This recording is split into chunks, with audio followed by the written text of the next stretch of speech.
Hello and welcome to another episode of the Expanse Abridged Podcast series. Today I've got chapter 28, a Miller chapter of the first book, Leviathan Wakes. So the last time we saw the boys, it was Miller and Holden on a little bro team out. Like the boys were out, they were out on tour and they were killing people, as you do when you go on tour. We've all been there, we've all been there. But anyway, so they're off killing people, and they found out the people they're killing have also been killing people. So there's lots of death, and now our boys, they'd just been hit by a really fat radiation dose, and Miller had been killing people. Holden had been watching and going, maybe we shouldn't kill these people.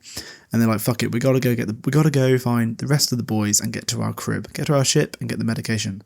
But between them and there's a load of goons. Some goons are in the way, and they have to go fight them. And as they're moving out, they're trying to escape. Miller's musing. He's in a musing mood, and he's thinking the first time he killed somebody, it was his third year in the job.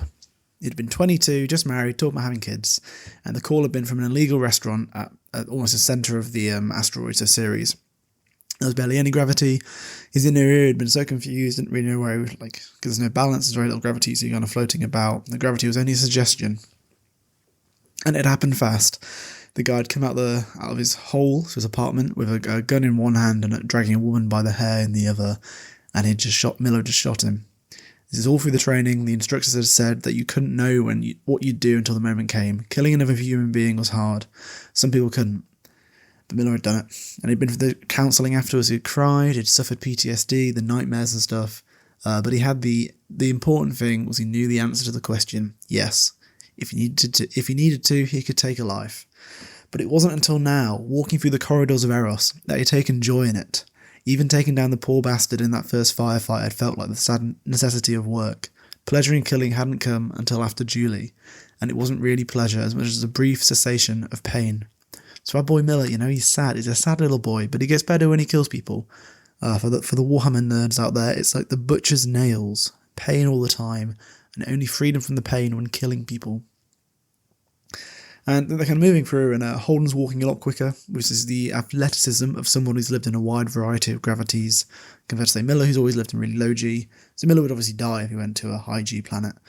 And Miller's regretting that he makes Holden a little nervous. He hadn't meant to. He really needed to get aboard Holden's ship. He needed to go find Julie's secrets. Or in the short term, not die of radiation poisoning in the next couple hours. And they're kind of going along, and it's like there's a lot of guards between us and Naomi that are going to be really confused by two guys walking the wrong way. They we could try maintenance corridors again, but they've got to try and find one that goes the right way, and it might just be a better bet to try and shoot through them rather than, because they're kind of commenting they've only got 2 hours at this point to go find the boys. And they're talking about kind of driving through the spaceship that's pretty empty now.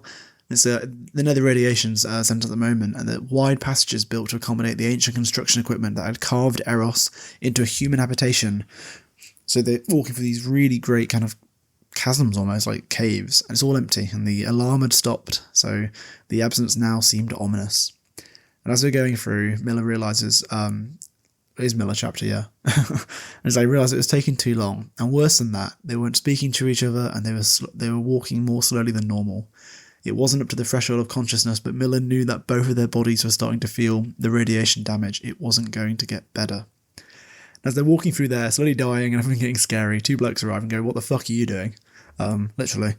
That's the quote. And they're like, Miller looks at himself and sees two guys in riot gear waving something at them, and they're walking towards them menacingly. Miller's like, "What do I do?" And he starts thinking, he's like, "I could kill them pretty easily." He's been doing that for a while. But there's nothing like scorch marks and blood to make it clear that something had happened, because if they wear their uniform, then what can he do? As they get closer, they're like, "I said, what the fuck are you doing?" They start swearing more. And Holden's kind of doing the whole, I'm just so scared. And we're trying to get down to the casino level, trying to explain it, and the guards immediately walk over and punch him in the leg and send him to the floor. And as Holden falls, Miller pulls out the gun, shoots one below the faceplate, which is his favourite move, as he's discussed, turns to the other with the gun, says, "You're Mikey Coe." And the guy went pale, but he nodded. It's like, "Detective Miller, I busted you on Ceres 4 years ago." To which Mikey replies, "Oh, hey man, yeah, I remember you. How you been?" And Miller goes, "Good, bad. You know how it is. Give the earth for your gun." And Coe stands there, and he licks his lips, judging his chances, trying to play it all up. And he kind of goes, he's playing about it, and eventually he does. And Miller kind of looks at him and goes, "This was the kind of man who killed Julie," Miller thought. "Stupid, short-sighted, a man born with a sense for raw opportunity where his soul should have been." Miller's mental Julie shook her head in disgust and sorrow.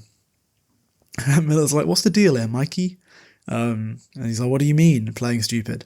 And he's stalling for time, walking through the old script of cop and criminal as if it still made sense, which is a good quote. And he's like, "What's the job? What are you doing here?" And Mikey kind of explains, they told us about a year ago. For a few months back, they started training us. They've been training us like cops. The previous contractors, who are Proto-Gen, the big evil bad guys. And then they've been training for a while. Then all the Proto-Gen guys just left out of nowhere. And since then, they've just been doing smuggling. Miller asks what kind of smuggling. And he's like, all kinds of shit. Surveillance equipment, communication arrays, serious as fuck servers, scientific equipment, stuff for checking the water and the air and shit, and those ancient remote access robots like you use in a vacuum dig, which must be for when to go kind of grab the bodies and various things. And they've been installing this shit for months, and then for weeks, nothing. They've just been chilling out. Something had gone, and the Miller kind of muses, something had gone wrong. The Phoebe bug had made its rendezvous, but then Julie came, and then when that happened, the game was back on. That's why they went through it. So they've been preparing for this for quite a while. And as he's thinking about that, he imagines Julie again, the long spreading tendrils or whatever the hell it was, the bone spurs pressing out against her skin, the black froth of filament pouring from her eyes. As Ko keeps talking as he's saying, he goes, "The pay's kind of good, and it's nice taking some time off work." In the wait, Miller nods in agreement, leaned close, tucking the barrel of his gun through the interleaving of armour at Ko's belly, and shot him. And Miller's like, "What the fuck are you doing?" And Holden's like, "What the fuck are you doing?" Miller's like, "What do you think was going to happen, mate?" Or like, "Where are we?" And "Help me get him back up." And Ko starts shrieking when Miller lifts him up. Miller's like, "We've got to get him to medical attention, right?" And Holden's like, "Okay, yeah, okay, dude." Miller's like, "Right, so grab us aside and we'll go back towards the radiation shelters where they were." And it wasn't as far as he expected, which was bad, because Ko was still alive and screaming, and he was hoping he'd been further, so the guy would have not be lucid anymore, he would have gone crackpot. But his babble speaking seemed to work well enough. They see 4 guards kind of over the corner, and he's like, "Hey, I need some help, I need some help." Like Miller's yelling at them. They're like, "What the fuck is going on here?" So all these guards do, so far we've seen, is kind of arrive, go, "What the fuck is this?" and then die. So these guys, they don't die, but they're basically saying, they're like, "What the fuck is this?" And Miller's like, "Oh, there's resistance down there, they shot us, I thought you guys had cleaned it out." They're like, "Oh god, that wasn't our job, don't yell at us, we're just doing this." He's like, "Well, you fucked up. Do you have transport, whatever?" And then eventually those guys cotton on, I'm like, "Who the fuck are you, Miller?" And they kind of explain we're from Proto-Gen, which obviously the big scary guys, so they kind of take them seriously. And we're replacing some sensors. This guy was helping us, but he got shot. Let me get this guy to a medic. And then the guards go, "Hold on." And Miller sighs, and he kind of thinks, "Oh fuck, I'm gonna have to kill him, I'm not sure I can." And the guard goes, "Where are the shooters?" Miller had to keep himself from smiling. And he sends them off on a merry chase down the road. And as they kind of carry Ko's body on to maintain their guise, Holden kind of turns to him and says, "You're completely insane." So yeah, Miller's losing it. He's kind of playing as like rolling his dice every time, more or less. As they carry Ko's body back to Naomi and Ko, Miller muses. He's in a musing mood again. Wool gathering is also an appropriate term. It says, "When," Miller wondered, does someone stop being human? There had to be a moment, some decision that you made, and before it you were a person, and after someone else. He was probably dying of radiation damage. He was lying his way past 6 men who were only letting him by because they were used to people being scared of them, and he wasn't. He had killed 3 people in the last 2 hours, 4 if you counted Ko. Everything he'd done had made perfect sense at the time. Shooting Ko, shooting the other 3, leaving the safety of the crew's hideout to investigate the evacuation. Emotionally, it had all been obvious at the time. It was only when he considered it from outside that it seemed dangerous. If he'd seen it as somebody else, he wouldn't have taken more than a minute to realise it had gone off the rails. Since it was him, he had taken longer to notice, but Holden was right. Somewhere along the line, he'd lost himself. He wanted to think it had been finding Julie. The truth was his decisions before then, leaving Ceres to go on a wild hunt for Julie, drinking himself out of a career, remaining a cop for even a day after that first kill all those years earlier. None of them seemed to make sense, viewed objectively. He'd lost a marriage to a woman he'd loved, he'd lived hip-deep in the worst humanity had to offer, he'd learned firsthand that he was capable of killing another human being, and nowhere along the line could he say that there, at that moment, he had been a sane, whole man, and that afterward he hadn't. Every emotion he'd shut down, every human contact he'd spurned, every love and friendship and moment of compassion from which he'd turned had taken him a degree away from himself. And he's kind of just musing, "I'm a very sad little boy now," as I'm like semi-quoting from some paragraphs. He says, "In his mind, Julie Mao tilted her head, listening to his thoughts. In his mind, she held him, her body against his, in a way that was more comforting than erotic, consoling, forgiving.